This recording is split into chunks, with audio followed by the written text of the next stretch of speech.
They dared to touch human children, and now the fury of an entire species will burn across the galaxy.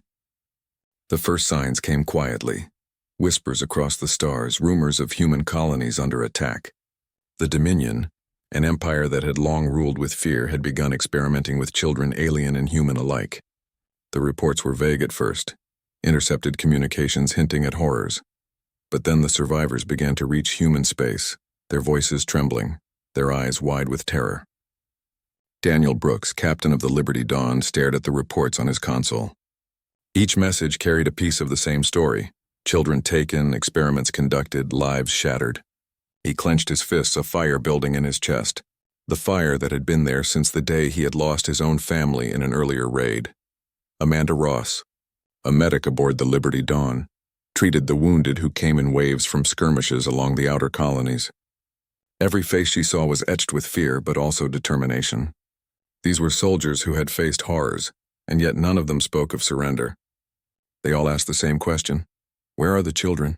Her hands moved automatically, stitching wounds, administering treatments, but her mind could not stop thinking of the children trapped somewhere in the Dominion's vast empire. Each day brought more reports, more evidence, and more anger. The humans had been patient for too long, and now that patience had snapped. The first strike came without warning.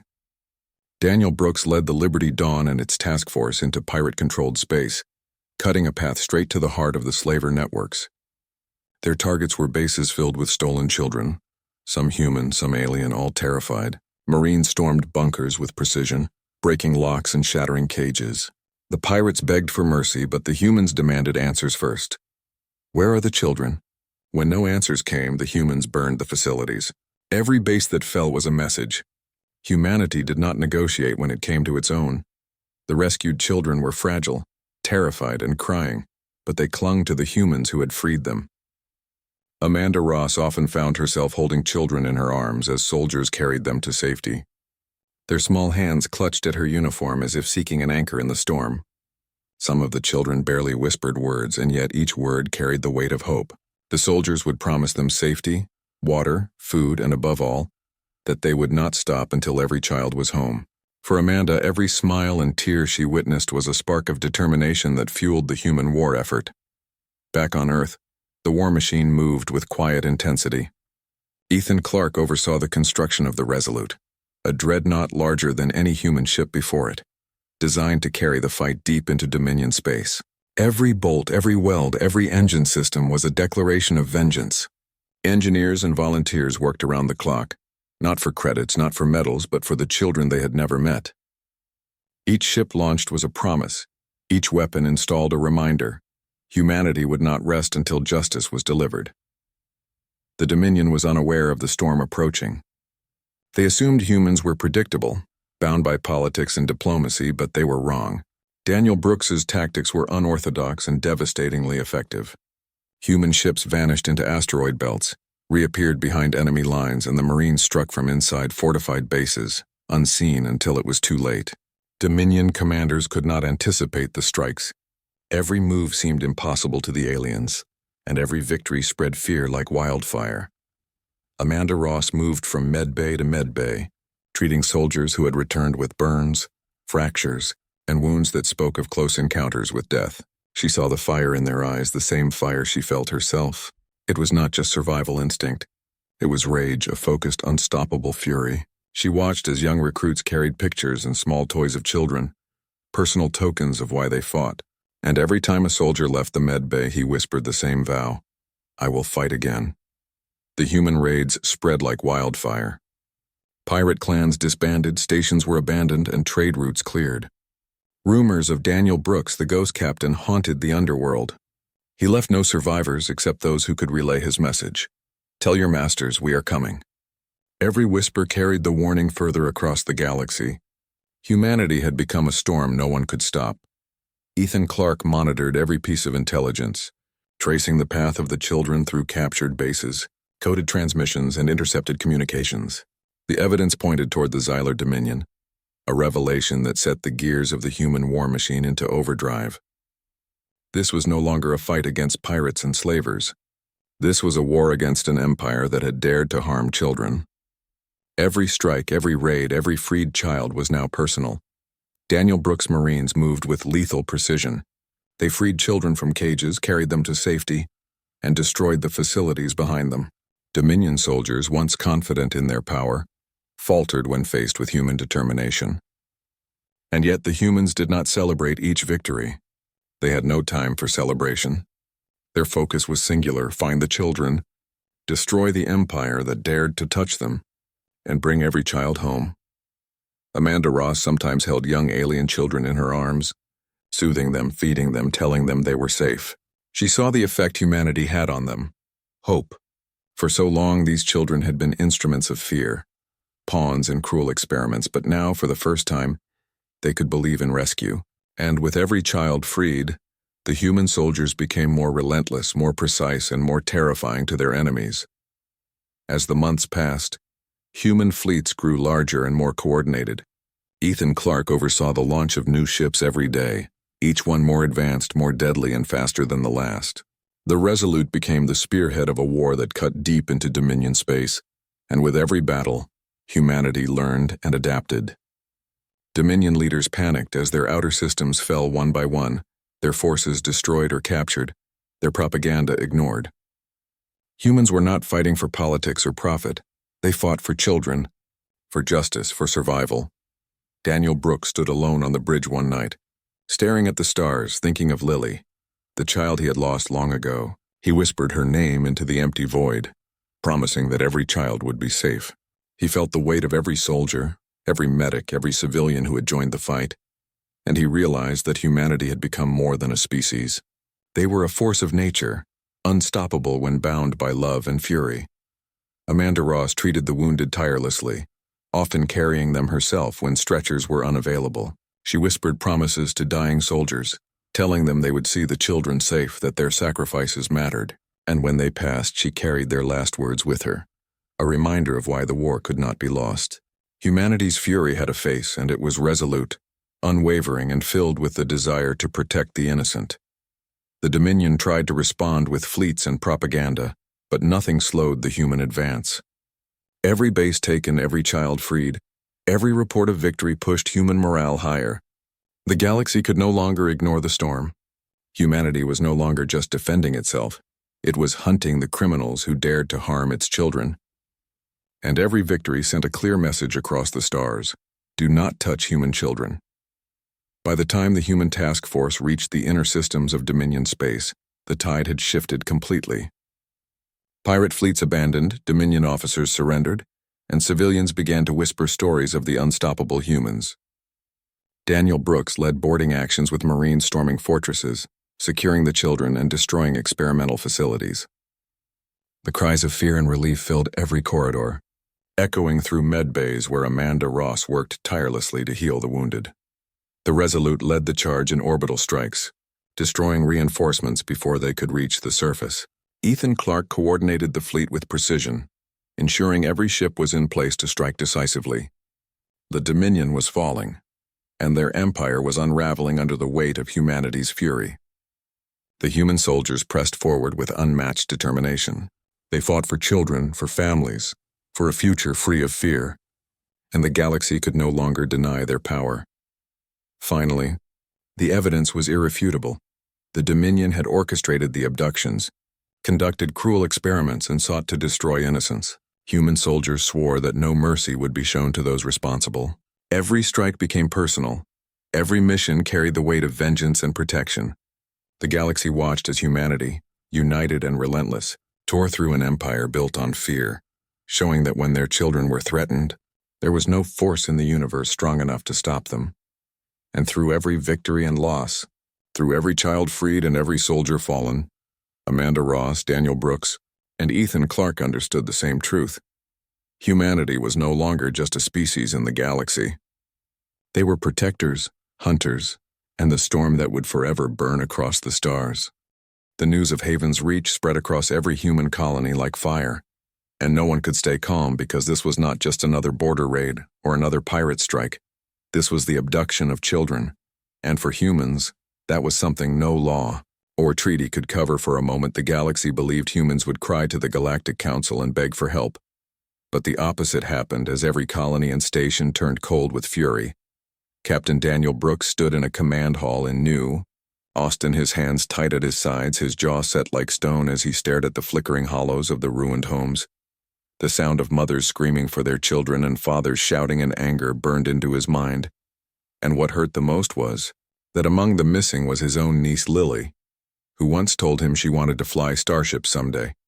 Now she was just another stolen name on a list, and Daniel knew that if he ever found the people responsible, there would be nothing left of them. On Mars inside the dome city of Chicago, Dr. Amanda Ross had just finished a presentation about advanced gene therapy. When she received the news, her heart froze, and she remembered her time in the military years earlier when she had patched up wounded soldiers in small field tents. Now she knew science could wait, and she immediately signed up for medical duty again, saying simply that children came first, and she would not stand aside while they suffered. Above Earth in the orbital yards, Commander Ethan Clark shouted at his teams to double their shifts.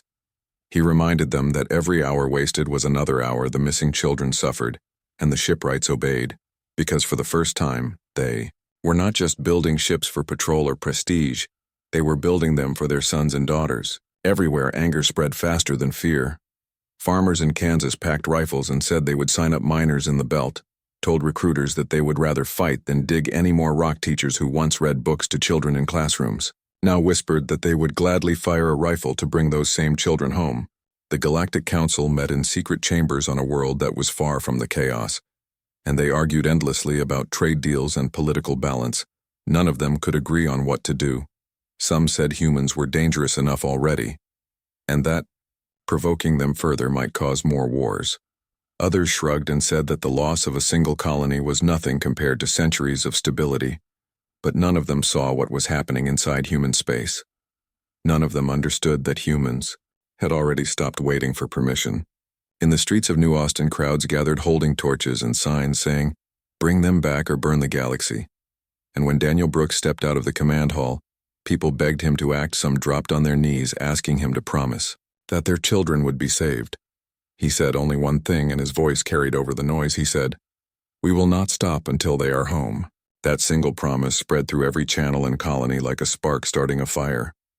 Amanda Ross boarded a military transport 2 days later and sat among young recruits who were barely old enough to fight. She saw the fear in their eyes, but also the same unshakable anger she felt. She spoke to them gently, telling them that she would be there to treat them and to bring them back alive. And for a moment some of them smiled, because even if they were afraid, they knew someone believed in them. Meanwhile, Ethan Clark watched the frame of a massive warship take shape in orbit. He thought about his own younger brother, who had once worked in the fields of Haven's Reach before moving to Mars, and he wondered if his family was still alive, or taken. He did not know, but the thought kept him awake at night, and he swore he would not let the Xylar Dominion or any other power think humanity was weak. In the hidden places of the galaxy, whispers began to spread that the humans were preparing something dangerous. Pirates who once laughed about raiding small colonies now spoke in hushed voices about fleets moving in silence, about warships leaving dry dock without formal announcements, about angry men and women who trained day and night with no rest. The criminal underworld, which once saw humans as rich prey, began to fear them because there were rumors that Marines carried pictures of missing children inside their armor and swore to take revenge before they died. The Council ignored these rumors, but inside the Dominion halls, leaders argued as reports came in about human fleets moving aggressively along the border. They believed humans could be threatened or bribed, but they did not understand that humanity had crossed a line that could not be walked back. Daniel Brooks received his first official command, and he did not wait for permission to act. Instead, he began gathering smaller strike forces, hitting pirate listening posts, destroying slaver ships in ambushes, and leaving behind survivors only to spread the message, "Tell your masters we are coming." Amanda Ross worked in the medbays of those strike fleets. Every night she washed blood off her hands and listened to soldiers whisper about children's voices. They still heard in dreams. Some cried in silence. Others simply clenched their fists. But every one of them said the same thing: "We will not stop." The soldiers carried small trinkets given by families. Some carried stuffed toys, others small drawings made by kids on Earth and Mars, and each item reminded them why they fought. One night, as Amanda walked down a quiet corridor, she heard two young Marines talking, one said, "I do not care if I come back alive. If I can free just one kid, it will be worth it." Amanda stopped and told them both to live and bring them all back. And for a moment they looked at her like she was more than a doctor, like she was someone carrying hope for all of them. The anger reached its peak when Daniel Brooks broadcast a message across human space. He stood on the deck of his ship, Liberty Dawn, and his voice was heavy but steady. He said to the families of the missing, "We are coming for them to the raiders. We will find you to the Dominion. If you are behind this, we are not afraid. We will burn down every wall you hide behind." His words were not polished, they were raw and heavy with grief, but that was why people believed them. They were not just orders, they were a vow. The council tried to summon human diplomats to calm the situation, but the diplomats replied with silence. One of them finally spoke in the chamber and said simply, "They took our children. What would you do if it were yours?" The chamber fell silent because no one had an answer. Days turned into weeks and human fleets grew larger. Every ship leaving dock carried soldiers who swore they would bring the children home or die. Trying the galaxy looked on in shock because they had never seen a species so united. The humans had always argued among themselves, but now there was no division, only a shared fire that consumed every difference. When Ethan Clark finally saw the first wave of new warships leave the dockyard, he whispered to himself that the galaxy had no idea what was coming because this was not about resources or power. This was about survival of family, and for humans, that was the one line no one could cross. And so the stage was set. The Dominion still believed humans would break under pressure. The Council still thought negotiations could cool the fire. But in every human home, pictures of missing children were placed on walls, candles were lit in windows, and families told their sons and daughters, "If you go, bring them home." And those words became the battle cry of an entire species that had once been underestimated, but was now preparing to show the galaxy what it truly meant to be human. The first retaliation began like a storm, and it caught the galaxy completely off guard because humans did not wait for declarations or council approval. They moved with a speed that felt unnatural to every alien watching from afar. The warship, Liberty Dawn, under Captain Daniel Brooks, launched out of human space with a small but fierce task force, and it struck directly into pirate territory. Without warning, the first base fell in hours. Ships burned above a red world as Marines stormed. Through bunkers with rifles and grenades, the pirates screamed for mercy, but none was given except for a few who were spared for one purpose, only to answer the question, "Where are the children?" Every battle carried the same rhythm. The humans arrived fast, their ships cutting through defenses like knives. Then the Marines poured in and the fighting was brutal but precise. They killed quickly and demanded answers, and if the prisoners lied, they were never seen again. Amanda Ross worked in the med bays of Liberty Dawn, and she saw the endless stream of soldiers with burns, broken bones, and bleeding wounds. She treated them with steady hands. But every time she looked into their eyes, she saw the same thing. It was not fear. It was a burning fire, a fury that she had never seen before, even during her years as a combat medic. Every soldier carried something personal into battle. Pictures, toys, letters from families, and every soldier said the same words before leaving the med bay: "I will fight again." Rumors spread faster than light among the underworld of the galaxy. Whispers that humans were coming. Whispers that they were merciless. Whispers that they carried the rage of a dying star. Slaver cartels began abandoning bases. Entire raider groups disbanded and fled deeper into uncharted space because they knew that the humans would find them and destroy them. Daniel Brooks became a name that spread in hushed voices across the criminal sectors. Some called him the Ghost Captain because he never left survivors except for those who carried his message. "Tell your masters we are coming." Amanda Ross tried to hold on to her humanity as the days turned to weeks. She watched young recruits carried back on stretchers, some smiling even as blood poured from them, telling her doctor, "We freed them. We freed the kids." She learned quickly that many raids found cages filled with alien slaves, children from other worlds who cried when they saw the Marines, not because they feared them, but because they felt hope for the first time. She watched as human soldiers carried those alien children, gently on their shoulders, sharing food and water and promising them safety.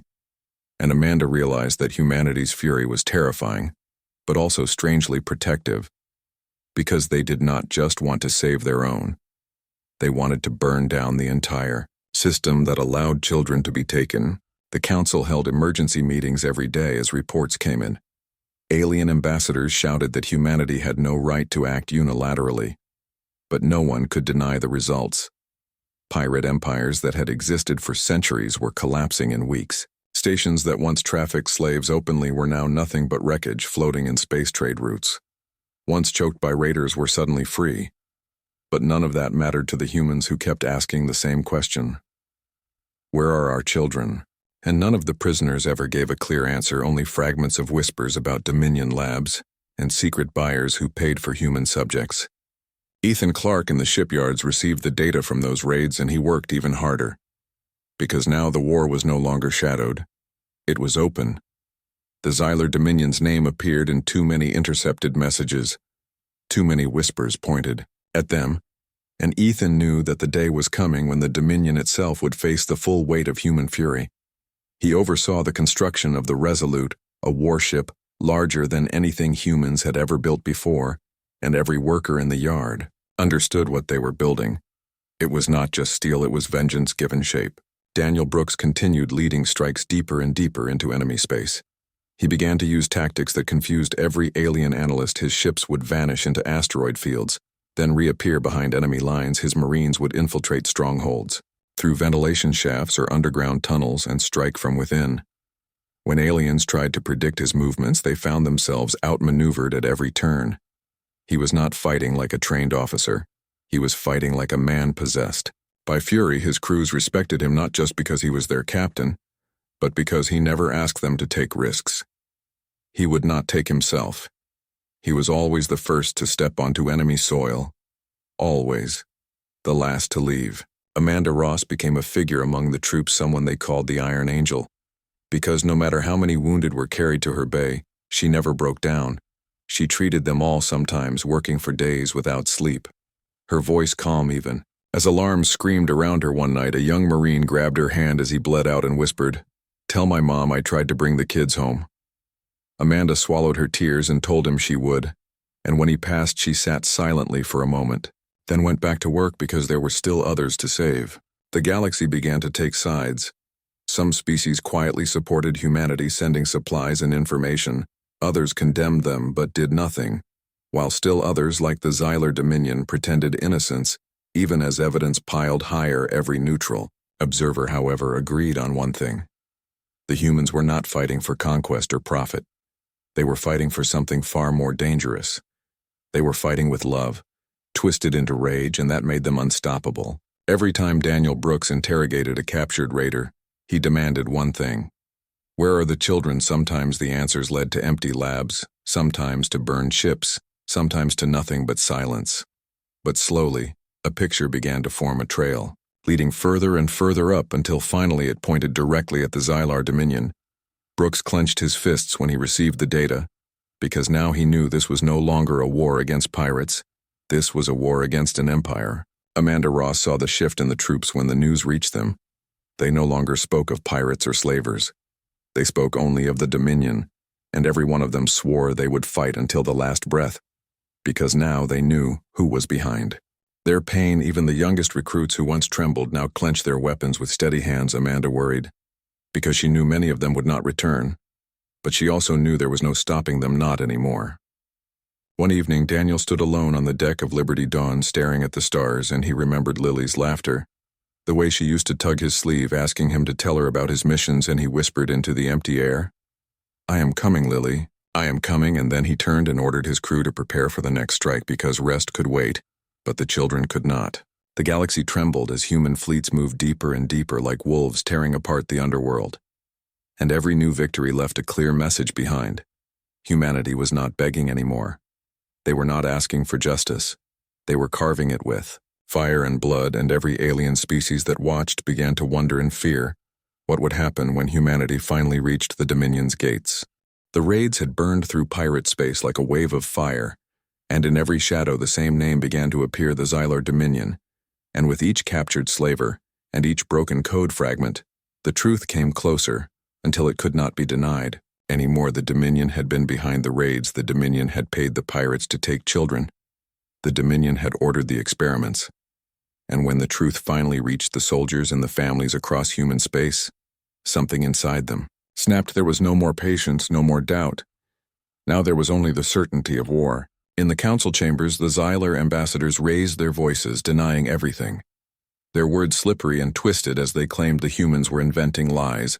But no one believed them, not after so many signs, not after so many whispers that had led to their doors. And even if some still doubted it, no longer mattered, because the humans did not care what the council said. The humans had decided on their own path, and nothing could change it now. Commander Ethan Clark stood inside the vast shipyard, staring at the frame of the Resolute, and he knew the ship was not just a machine, it was a symbol. It was the declaration of humanity's rage given form. The engineers worked day and night, welding plates, connecting engines, programming weapon systems, and every one of them knew what they were building. They called it the hammer of justice behind closed doors. They whispered it was vengeance made of steel. Across Earth and Mars and the colonies, volunteers lined up in endless waves. Old farmers with weathered hands stood beside young students who had never left their towns, miners from the belt, who had spent their lives in the dark, now wanted to step into the light of battle. Teachers who had read stories to children in small classrooms picked up rifles and said they would write their own story, now one with fire and blood. Amanda Ross moved among the recruits, treating fevers and training them to care for wounds, but she also listened. She listened to the way they spoke about the missing children, the way they swore oaths in whispers, saying, "I will not stop until they are home." And Amanda realized that every man and woman she treated carried the same scar. It was not on their body, it was in their heart, and it made them unstoppable. Daniel Brooks led his fleet deeper into Dominion space, not yet striking their core worlds, but cutting away at their supply lines, hitting their convoys, destroying their forward bases. He fought like a wolf, tearing at the edges of a much larger beast, and every bite left the Dominion bleeding. His Marines moved with him, striking fast, then disappearing, and always leaving behind the same words whispered in the ears of prisoners: "We are coming." He watched his crews grow harder, their eyes sharper, their hands steadier, and though it hurt him to see their youth stripped away, he knew it was necessary, because they could not fight monsters by being soft. The galaxy could no longer pretend to look away. Merchants whispered in awe that trade lanes once dangerous were suddenly safe. Not because of council patrols, but because human ships hunted raiders like predators. Entire pirate clans begged for mercy, offering bribes to be spared, but Brooks never accepted bribes. He had only one demand: tell me where they are, and if the answer was not given, the base would burn. Amanda Ross saw the toll on the soldiers as they returned, sometimes carrying alien children they had freed from cages, sometimes carrying only silence when the captives were gone already. Every victory was soaked in both hope and grief, and Amanda carried both in her chest like a weight that grew heavier every day. Ethan Clark knew the war was stretching their resources thin, but he also knew the galaxy had never seen humans like this before.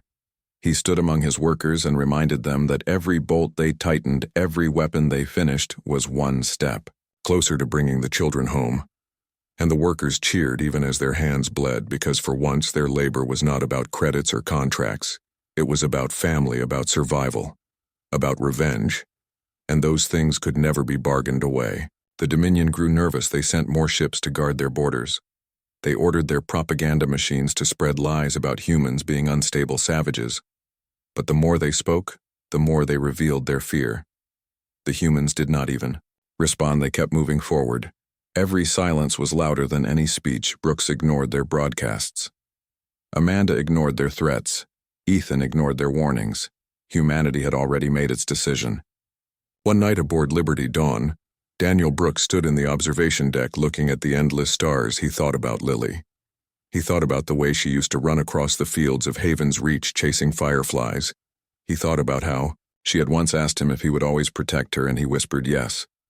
Lily always, and he clenched his fist until his knuckles turned white, then turned back to his crew, ordering the next strike. Amanda Ross had no time for rest anymore. Her medbay was filled day and night. She worked with a calm, steady rhythm. Even when alarms shook the ship, she stitched wounds, gave blood transfusions, whispered comfort into the ears of men and women dying. Too young sometimes, she sat beside them, holding their hands as they asked her, "Do you think we will save them?" And she always answered yes, because she could not allow them to leave this world without hope in their hearts. And when they passed, she carried their last words with her like scars inside her soul. As weeks turned to months, the trail of evidence became undeniable. The Dominion was exposed bit by bit, data stolen from labs, testimony ripped from captured officers, messages decrypted by human intelligence. All of it pointed in one direction.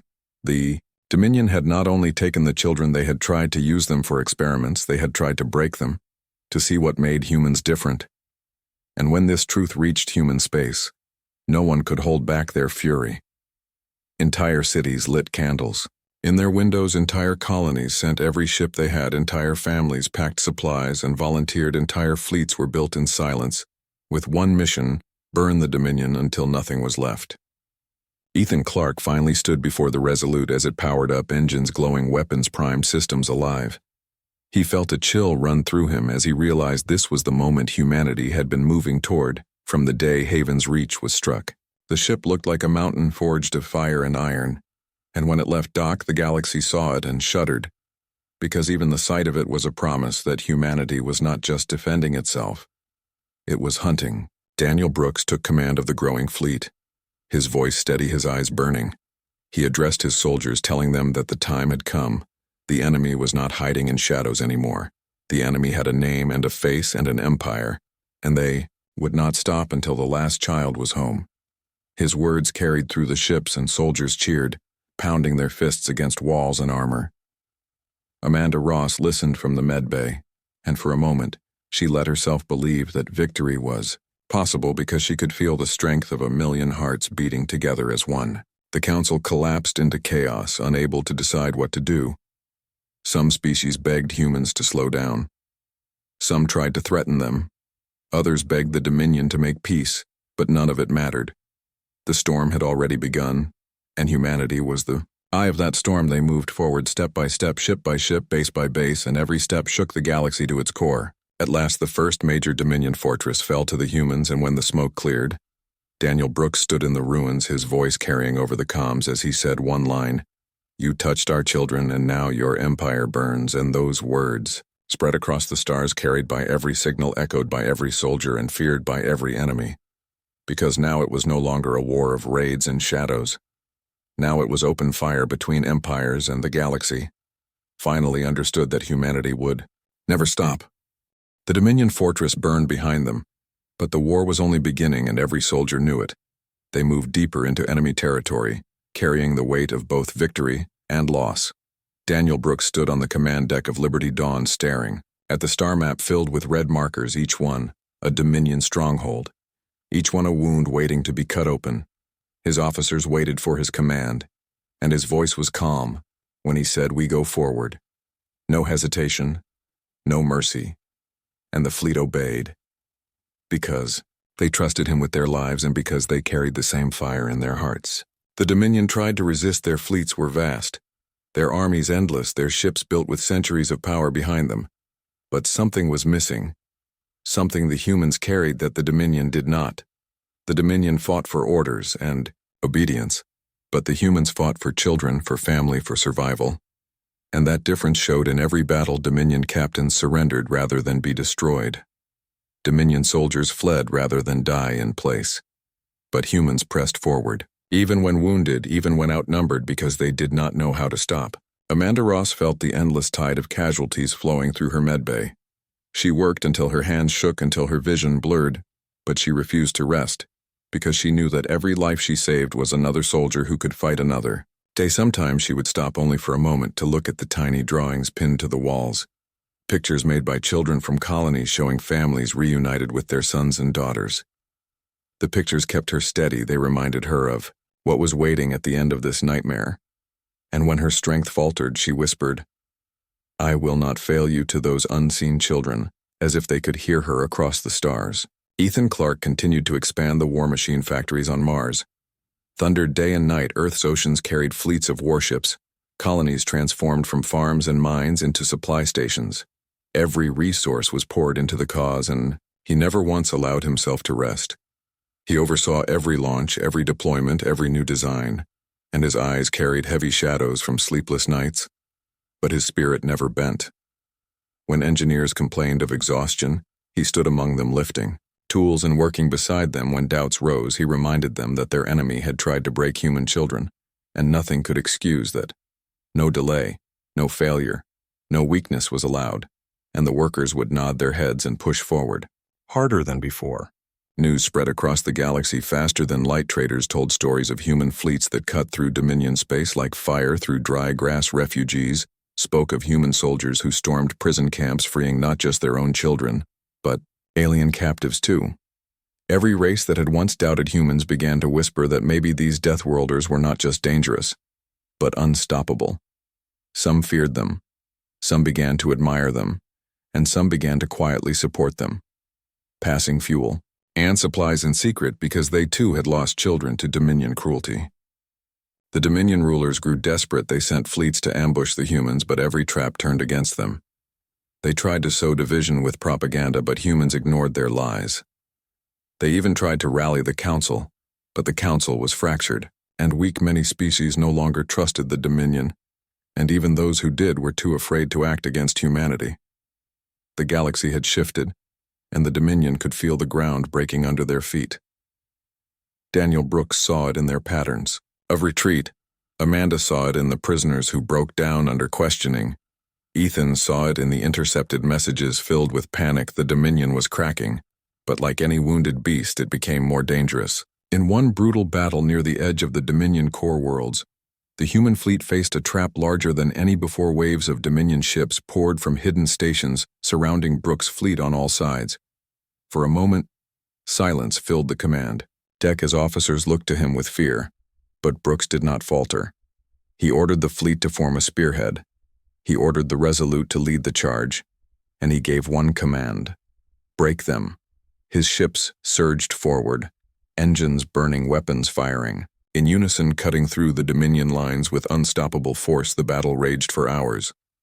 But in the end, the humans emerged bloodied, yet victorious, leaving wreckage drifting across the stars, and the name of humanity carved deeper into the galaxy's memory.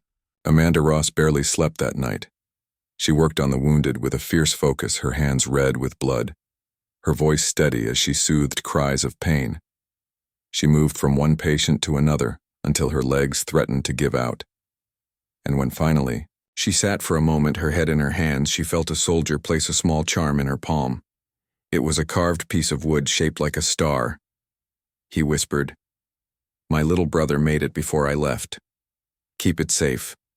And Amanda clutched it close to her chest because she knew the boy who made it was one of the children they were fighting for, and she swore to herself she would never let go of it until the war was won. On Earth, entire cities turned into engines of war, but at the same time they also turned into homes for those waiting. Mothers and fathers gathered together, lighting candles every night, holding hands and whispering prayers for their children. Colonies sent messages to the fleets promising they would not stop working no matter how hard life became, and every broadcast of thanks from freed captives gave them strength. The bond between soldier and civilian became unbreakable, because everyone understood they were all part of the same fight. Ethan Clarke watched as the Dominion's outer defenses began to crumble, and he knew the time was coming when humanity would face the heart of their enemy. He stood in the command chamber of the shipyards as the newest dreadnought rose from the docks, its hull gleaming like a blade, and he whispered to himself that the Dominion would soon learn the cost of their crime. The workers around him cheered, and his voice rose above them, saying, "We are not building ships, we are building justice." And his words were carried across every channel, igniting hope like wildfire. The Dominion tried one final act of cruelty. They released footage of the children they still held, showing them inside sterile labs chained to tables, crying out for help. They thought the images would break human resolve, but instead, it hardened like iron. Every soldier who saw the footage clenched their fists. Every worker who saw it doubled their pace. Every parent who saw it swore they would never forgive the Dominion. Daniel Brooks watched it once, his eyes dark with fury, then ordered preparations for the next offensive. Amanda Ross could not bring herself to watch more than a few seconds, but the screams echoed in her mind, pushing her to work harder.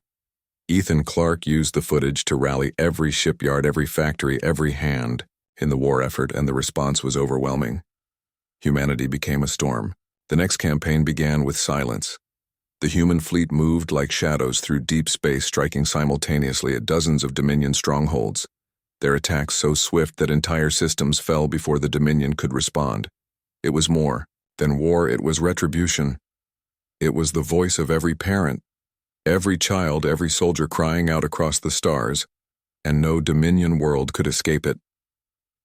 Daniel Brooks led the charge, always at the front, his ships tearing through enemy lines like predators. Amanda Ross carried the wounded back to life with her stubborn hands, refusing to let death take them. Ethan Clark built faster than ever, knowing each new ship was a blade against the monster that had harmed their children. And slowly the galaxy began to believe that the impossible was possible, that the humans would not only fight the Dominion, but break them entirely. One race after another began to rise from their silence. Some sent ships, some sent weapons, some sent words of support, but all watched with awe, because the humans had shown them something no one else dared to believe, that an empire built on cruelty could be destroyed by the hands of those who refused to accept it. The war pressed on, and though the cost was heavy, the humans bore it without flinching. They had made their choice long ago, and there was no turning back now. Dominion fleets burned, Dominion fortresses fell, Dominion generals surrendered, and everywhere the same message was spoken: you touched our children, and now your empire ends. The Resolute led the human fleet into the heart of the Dominion, and the galaxy seemed to hold its breath, because no one had ever seen such a force moving with purpose and fire.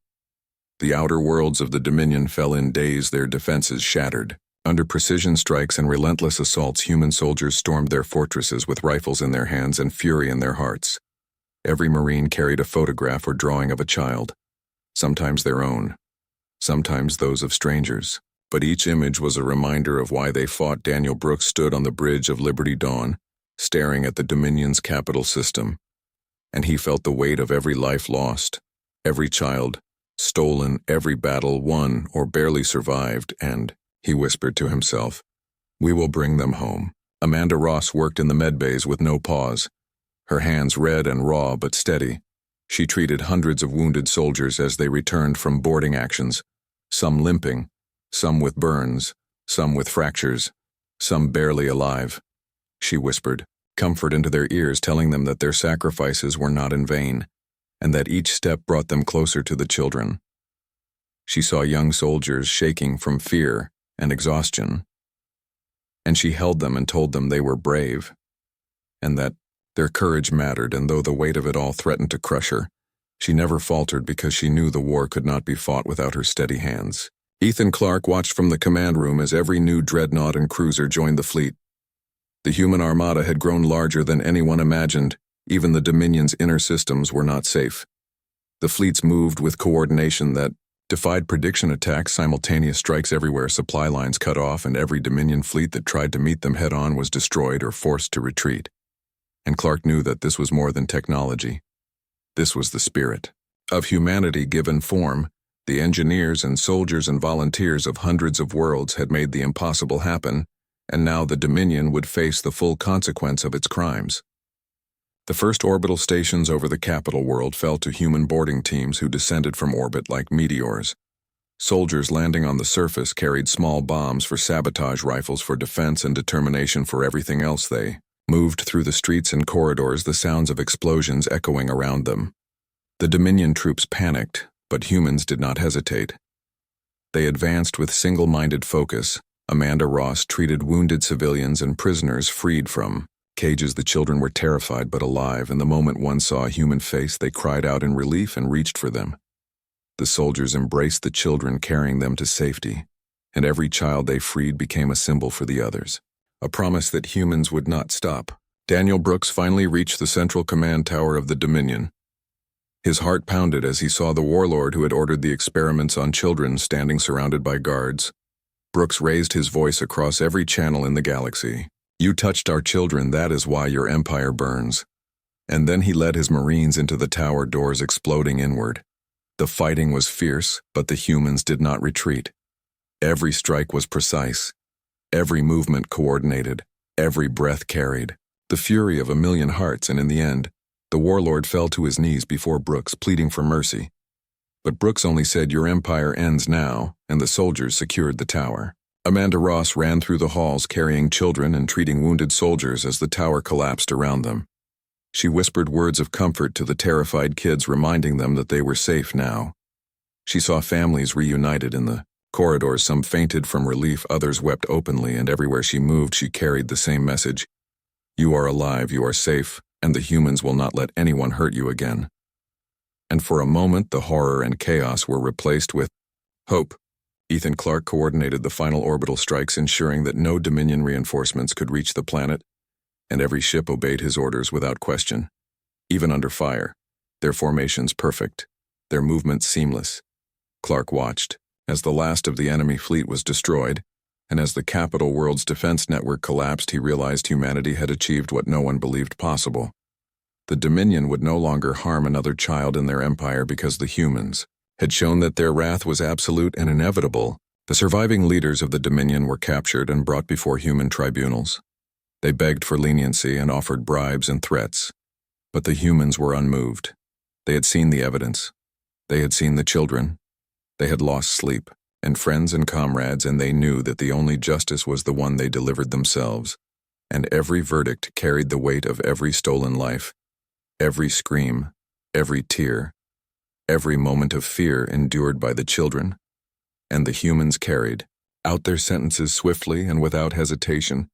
On the ground, the children were finally free, the ones stolen from Haven's Reach, the ones taken from colonies and slaver camps. Alien children caught in the chaos were also liberated.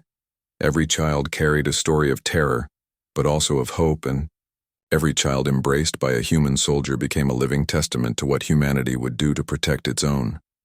Amanda Ross personally carried Lily Brooks into her uncle's arms, and he fell to his knees, hugging her tight, his tears flowing freely. After so many months of fear and uncertainty, he finally had her back alive and whole, and he whispered to her, I promise I will never let anything happen to you. And she smiled faintly from exhaustion, but also relief, knowing he meant it. The galaxy watched and learned that day humanity was no longer just another species among many. They were protectors and avengers. They were a force born of love and rage together, and their message echoed through every star system. Any species that dared harm human children would see empires fall and fleets destroyed. Because humanity's resolve could not be measured in simple numbers. It could only be measured in the fire that burned in their hearts and the unyielding determination of those who would never stop fighting for their own. Daniel Brooks stood once more on the bridge of Liberty Dawn, looking at the stars now peaceful above the Dominion worlds. He felt the weight of every life lost and every life saved, and he whispered that the war was over. But the lesson would remain. The humans would never be weak again. They would never be prey again, and every child in the galaxy could sleep safer, knowing that humanity had risen and burned through the darkness to protect them. Amanda Ross walked among the returning soldiers, helping them reintegrate after months of war. She spoke gently to those struggling with memories and nightmares. She carried the faces of all the children in her mind, and she knew that humanity had changed forever. They were no longer just explorers and traders. They were guardians and avengers, and their spirit would carry forward into every colony, every starship, and every corner of the galaxy. Ethan Clark oversaw the final deployment of fleets back to their home systems. He knew that the war had cost much, but had gained more humanity, had proven itself to the galaxy. They had saved their children, restored order where the Dominion tried to spread cruelty, and sent a warning to any who might follow in their footsteps that humans were not weak and never would be again. And as he watched ships leave and families reunite, he felt a quiet pride for the entire species that had risen together as one unstoppable force. And so the galaxy was forever changed. Humans returned to their worlds carrying scars, but also carrying stories of courage and fury and love. Every colony celebrated the return of the children and honored the soldiers and citizens who had fought. To bring them home, the Dominion was broken and would never rise again to threaten innocence. The lesson was written across the stars, and every species knew that humanity was not just a participant in the galaxy, but a protector, a storm, and a fire that would never be ignored again. And as the sun set over Earth, Mars, and the freed colonies, Daniel Brooks whispered softly to Lily and to every child, return to their parents. The galaxy can no longer touch you because we are here, and we will never stop protecting you. And the stars themselves seemed to echo his words. Humanity had won, and the fire of vengeance had brought safety and awe in equal measure, leaving every soul who watched it in silent respect and fear of the unstoppable force that humanity had become.